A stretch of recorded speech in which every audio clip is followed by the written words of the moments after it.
do this. Hi everyone and welcome back to the show, and today we are going to be reviewing episode 1 of Heated Rivalry. Very excited. Literally, I pretty much spent the whole of last week watching all 6 episodes.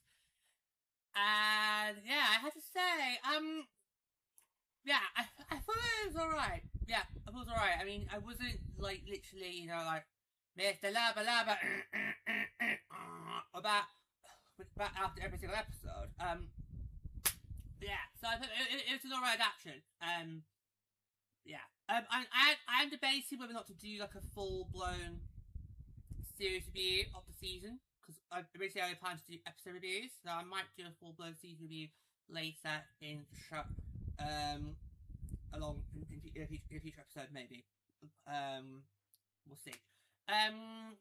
Yeah, so we're starting with episode 1. Okay, so for these episode reviews we're going to do, we'll start by just quickly giving you the synopsis of each episode, and then we'll go straight into my thoughts. Throughout the episode, I made some bullet points on some various points I wanted to put out throughout the episode. So let's just get my notes up.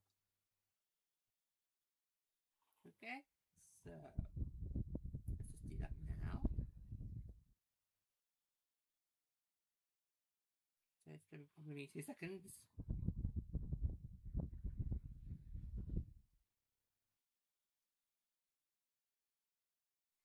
Okay, done. So, episode 1, Rookies. So here's the plot summary. In the series premiere of Heated Rivalry, episode 1, Rookies, Canadian wonderkind Shane and brash Russian prospect Ilya are instantly pitted against each other by a league desperate for a marquee rivalry. Okay, so that is your plot summary for episode 1.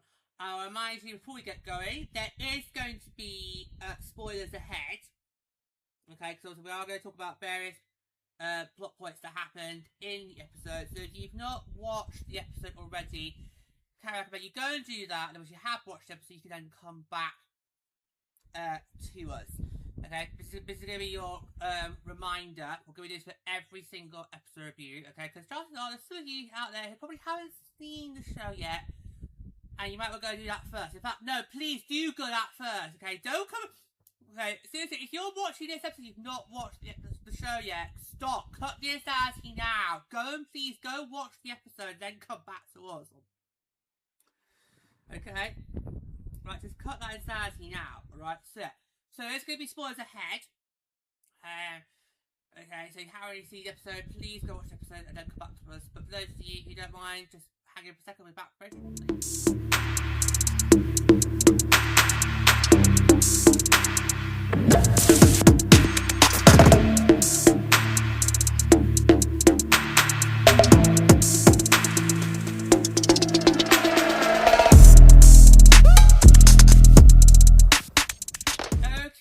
Let's get straight and stuck into it. So, I literally love the opening scene, where clearly straight away it's obvious that these two are going to be literally pitted against one another, and you see Shane literally trying to be friendly with Ilya, and I felt like the latter, he's just literally like giving that that the cold shoulder, and it's just it just kind of sets up like a play hard to get, like a chase me kind of thing.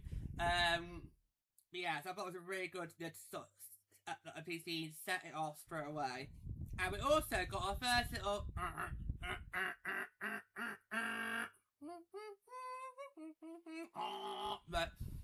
so literally straight away we got to see, from a steamy bathroom sequence, we got to see the tone of what's going to happen, okay? And yeah, and I think it just shows that they're not going to be shying away from the sex.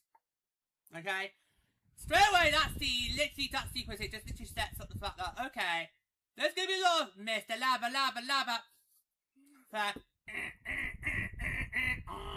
There's gonna be a lot. There's gonna be a lot of that. There's gonna be a lot of, you know, flashing a bit of this as well. There's gonna be a lot of that.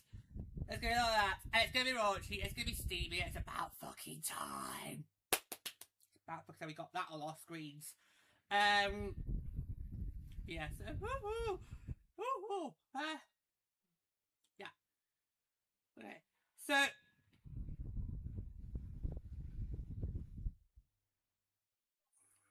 What I also thought I quite liked was how they continue to have the pressure from his father back home in Russia. Yeah, it clearly, for Ilya, it clearly tries to show like a more softer side to him.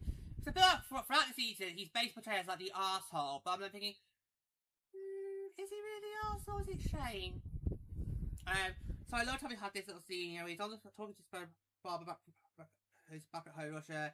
And it's trying to show a more softer side to Ilya. For me, because it's just so early in the season, so early in the episode, I'm not really buying it straight away. So I really hope we get to see more of that story develop, you know, further along down the line.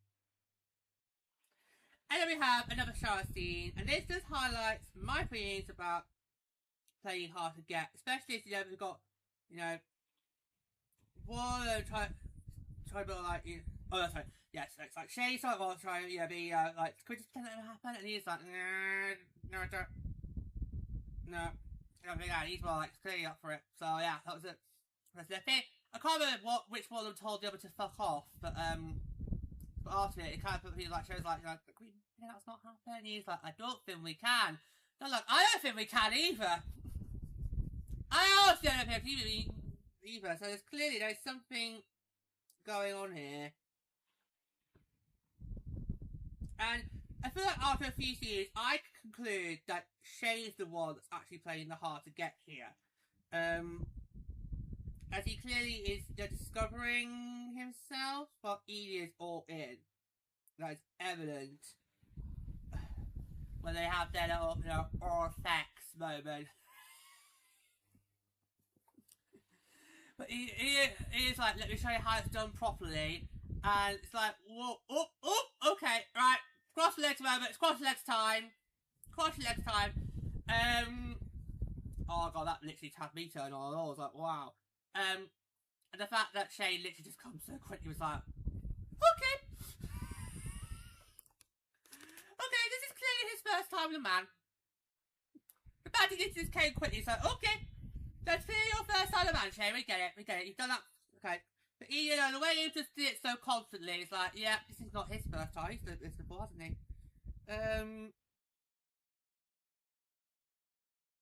Okay. I know also this scene does, it also just makes me feel like I prefer Ilya, as he not only sees more counter-support his sexuality, but he's more the eager to initiate the sex, while Shay's, you know, as we just comes, you know, just too quickly. So it's clear that he is more, you know, key, more eager one. And so the way he just does it, just goes so confidently. It's like he's just done that before. But it's interesting how they're trying to paint Ilya as the arsehole. But I just don't see it in it. I see a more confident young man who has a lot of hockey talent, kind of potential. Well, Shane, on the other hand, he's clearly, you know, despondent, lacks focus, despite having it all, you know, supporting family, sponsorship deals left, right, and centre. But just clearly lacks that bit of focus. Of course, I love the hockey scenes. They clearly try to paint the two players as bitter rivals. None more evident when they do a joint press conference during the All-Star game. And you can tell how awkward it is.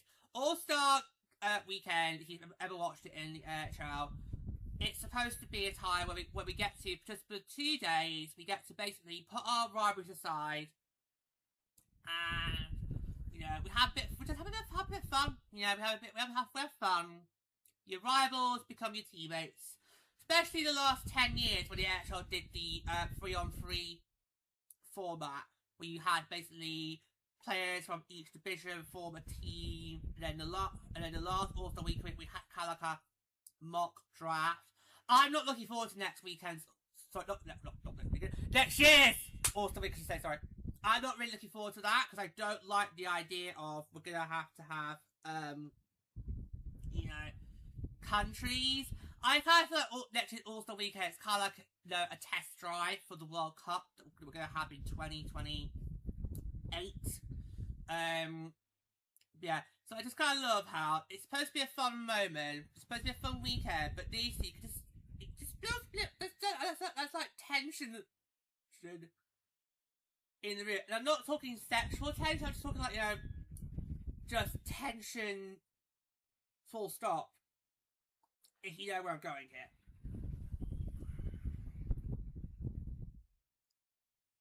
And then my hockey husband comes into play. So clearly he must be prominent in the books. In the second book. Because obviously we know first book is all him and Kip, which we'll get to later on in the season. So clearly he must also feature in the second book as well. I'll admit to it now. I'll hold my hands up now. I am one of the few people who just jump straight into the TV show rather than get the books done first. The reason for that is because for me, when it comes to reading, I do take my time with it. In fact, right now I'm currently on chapter 4 of the first book. Okay, so for me it does take a good while to get through a good book. So I kind of thought, you know what, I'm just going to go straight to the TV show first. Get that done, and then that will give me more time to focus on the books. So yeah, I am one of those people who has just seen the TV show first and then got round to the books. In fact, I started the first book literally a few days after the Beatles entry draft in Detroit. So it started like that. And then last week I focused on the TV show, and now I've done that. Now I can get back to books. Book reviews will of course be coming on ScottKip as well throughout the show. And of course we'll do that in order. So yes, so currently I am on chapter 4 of book 1. So yeah, so clearly Scott must come into play in book 2 as well. So it'd be great to see my hockey husband. More of him, please. And Kip, just saying. Please put it out there.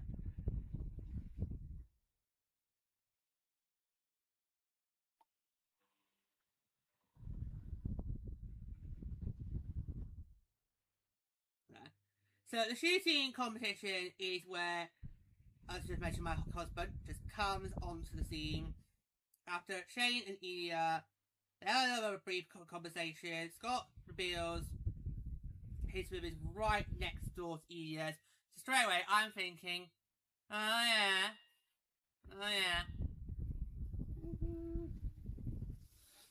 And another side of Shane not comfortable with himself is where he and Ilya, they go and have sex in his hotel room, which, as we just know, we've just found out happens to be right next to Scott, as Shane worries of him finding out.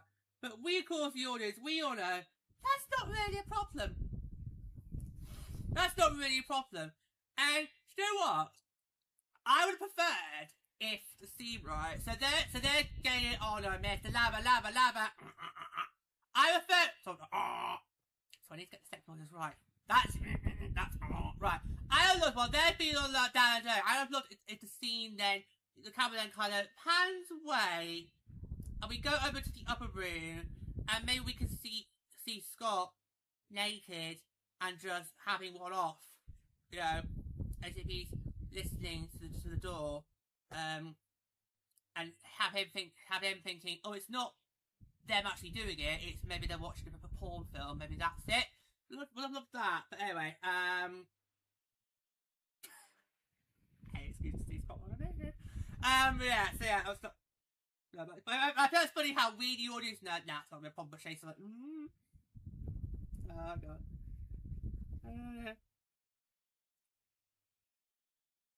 And then it becomes clear that the two intend to really, you know, make their relationship, you know, secret. Even coming up with like code names for what they should call each other, you know, to put in their phones. And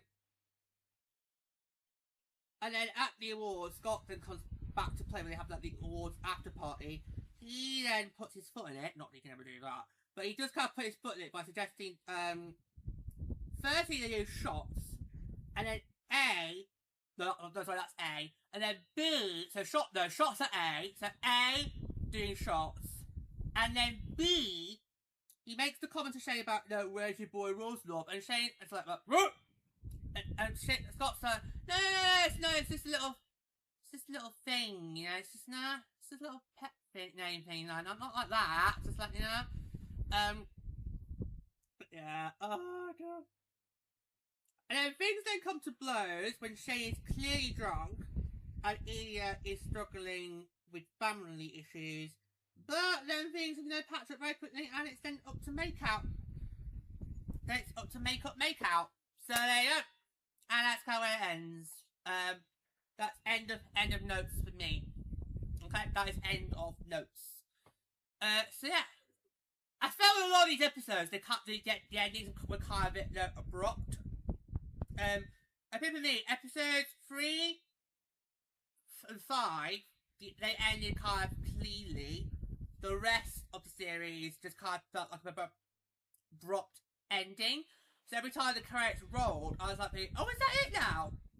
It just kind of, the ending kind of didn't feel quite right. But on a whole, okay, so yeah, so every time we do these reviews, you will know when I finish my notes, when I'll say end of notes. That's when, of course, we'll finish my thoughts. So yeah, so on a whole, right, I kind of felt it was a good starting episode, a great way to set up the premise, particularly if you haven't already read book 2. So it just sets up these two. They're supposed to be like fierce, bitter rivals. But we haven't really had much chance to see that yet on guys, because so far the only action we see is obviously the All-Star weekend. And like I said, that is supposed to be the one time of the year where friends become rivals become friends. You spend the night nasties for that, just those 2 days, because obviously on the first day you've got skills competitions, and then on the second day you have that's right. But I do believe we are still having skills competition in Long Island next year. It's just the formats of the actual games are a lot different. I don't really like that. I remember when we had the last All-Star game in 2024, and I did not like the format there because it was done like as a mock draft kind of thing. But actually, on reflection, kind of thing, actually, might be better to just stuck with that. And then we still have the World Cup like a separate thing in 2028, kind of like that. Yeah. So I hope we'll see some more hockey scenes. We could see the two teams, Boston and Montreal, go head to head. We see how fierce and intense this Heated Rivalry really is. But I think it was a good first episode. And I just love how straight away, we made it very, very clear that this is going to be raunchy. This is going to be steamy. Okay. So I think that's very important that you make it very clear, particularly this first episode. In fact, I think I lost count how many times those two were being Mr. Labba. I think I lost count. I think I really did lost count. That's just episode 1, guys. That is just episode 1, Queens. We've got 5 more to get through. But yeah, that's just episode 1. But I think it's very good to make it very clear from the get-go straight away that it's going to be very raunchy, it's going to be very steamy, and I am all here for it. Okay? I'm all here for it. Alright, so yeah. But I thought it was a good first episode, and I felt interesting how I felt more liking towards Ilya than Shane, because I felt it was very clear they were trying to paint Ilya as the bad guy, and Shane's like the puppy. But I kind of think, other way round for me. Just because I felt, for me, in terms of buys, I kind of felt Ilya's more comfortable in himself than Shane is. And I just feel like, I could just picture now. We're going to have some moments where Shane's going to really irritate me, aren't we? We are. We just are. I thought it was alright first episode. Okay, so that's it. That is done. That's it. So that is how the thought's going to work in each episode. We'll start with you, the plot summary, and then we'll have me go through all the bullet points I've made, and then we'll finish with some just general file thoughts on the episode as a whole. That's how it's going to be for all 6 episodes on the TV adaptation. So the next one we'll do is episode 2, which was basically focusing on the Olympics. So there you go. It's interesting how the time period is set, you know, back in the 2010s. That's really interesting. That did bring back a lot of memories to me, particularly how the 2010s was when I began my women's hockey journey. So the next episode I might. So the next episode is focused on Olympics. I might refer back to that. We'll see. So that's going to be it. That's going to be our first episode review for Heated Rivalry. So thank you all for joining me. Until next time, that's game.